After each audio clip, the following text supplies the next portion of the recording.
शिवसेना ठाकरे गटाचे खासदार संजय राऊत हे धुळे दौऱ्यावर आहेत। यावेळी माजी आमदार अनिल गोटे यांनी खासदार संजय राऊत यांची भेट घेतली।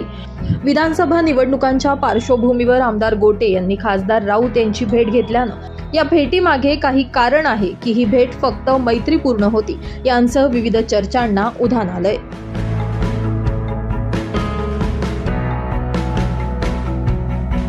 ब्युरो रिपोर्ट, माझा महाराष्ट्र न्यूज, धुळे।